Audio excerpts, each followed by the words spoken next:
Nesta aula, eu vou iniciar a definição do modelo de domínio utilizado na nossa aplicação ASP.NET Core MVC. O modelo de domínio, eles são classes que representam a sua lógica de negócio. O nosso negócio vai ser vender lanches. Eu vou ter que definir as propriedades de um lanche. No meu exemplo da aplicação deste curso, eu vou definir as propriedades nome, o nome do lanche, o preço, a descrição resumida do lanche, uma descrição mais detalhada, a imagem, uma imagem miniatura, a categoria do lanche, que eu vou vender mais de um tipo de lanche, se ele é o lanche preferido e se ele está disponível. Eu poderia, conforme o meu negócio ou o tipo de lanche, definir mais ou menos propriedades aqui. Então note que eu vou categorizar o lanche, eu tenho uma propriedade de categoria.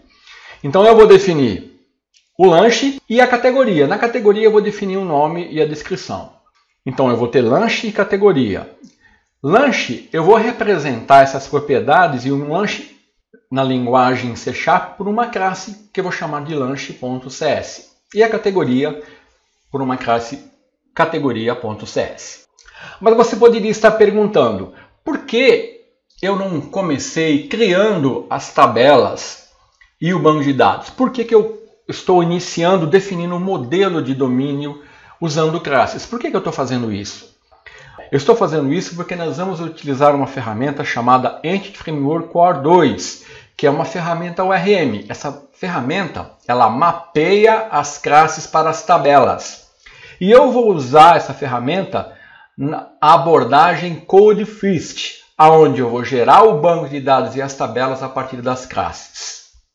Então, nessa abordagem, primeiro eu defino as classes do meu domínio e depois eu vou usar o Entity Framework Core e vou criar o banco de dados e as tabelas.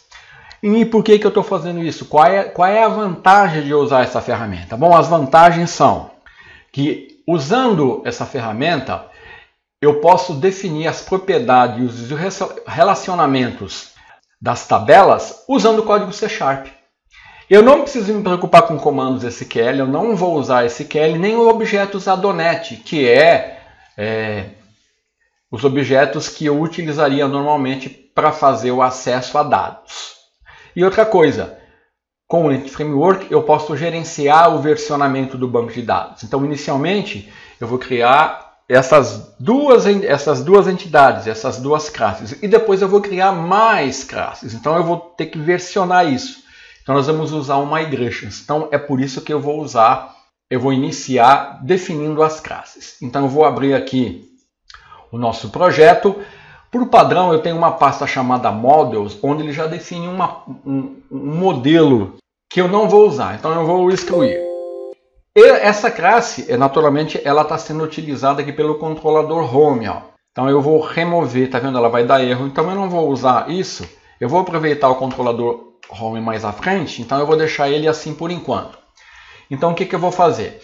Eu vou usar a pasta Models. E nessa pasta Models eu vou definir o meu modelo de domínio. Então eu vou selecionar, vou dar Project Add Class.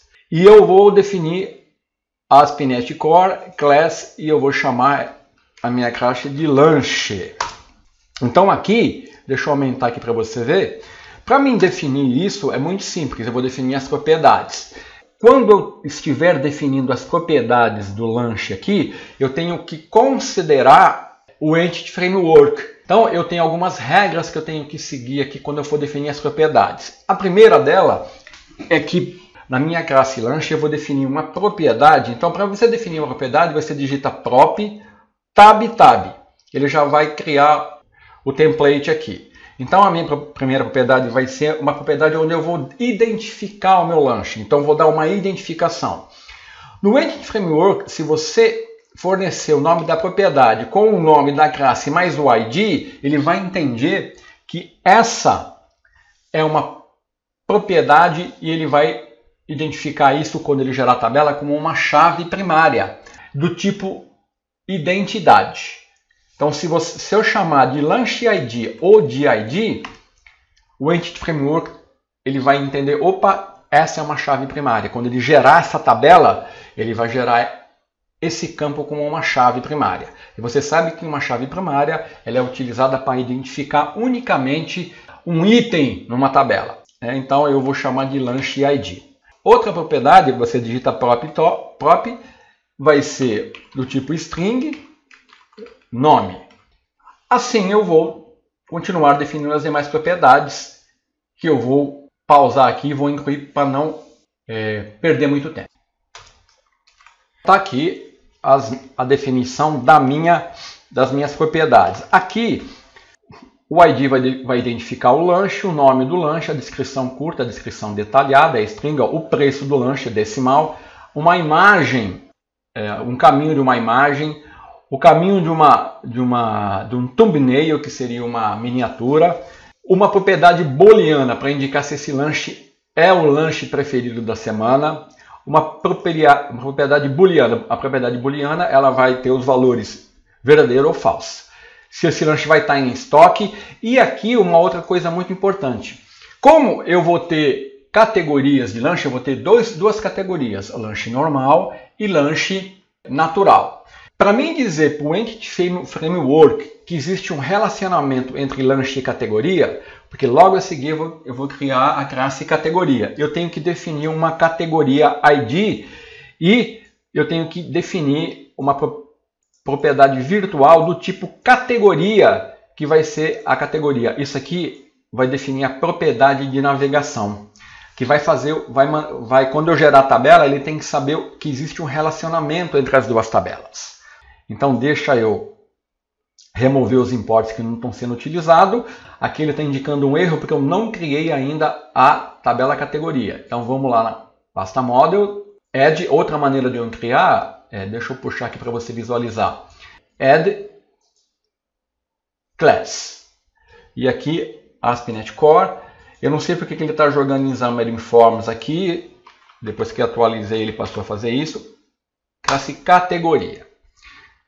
Da mesma forma, prop, tab, né? A primeira propriedade da tabela, eu vou ter que, sempre eu defino o identificador dos itens. Então eu vou chamar de categoria ID, de forma que o Entity Framework vai entender que essa vai ser uma chave primária para essa tabela quando for gerada. E depois eu vou definir a propriedade do tipo string, que eu vou chamar de categoria nome, e depois eu vou definir a descrição. E aqui eu tenho que informar para o Entity Framework que eu tenho um relacionamento entre a categoria e o lanche. Qual que é o relacionamento? Uma categoria pode ter muitos lanches, então eu tenho um relacionamento de 1 para muitos entre categoria e lanches. Então, para mim fazer isso, eu defino uma propriedade do tipo lanche dizendo que essa é uma lista de lanches.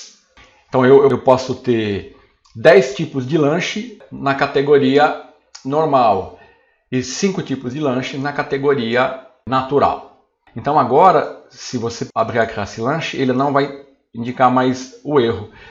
E usando esse código, levando em consideração as convenções que o Entity Framework utiliza, eu acabei de definir o meu modelo de domínio, onde eu tenho a entidade lanche se relacionando com a categoria, e na entidade ou classe categoria eu tenho as propriedades da categoria e eu estou indicando o relacionamento 1 para muitos entre categoria e lanches.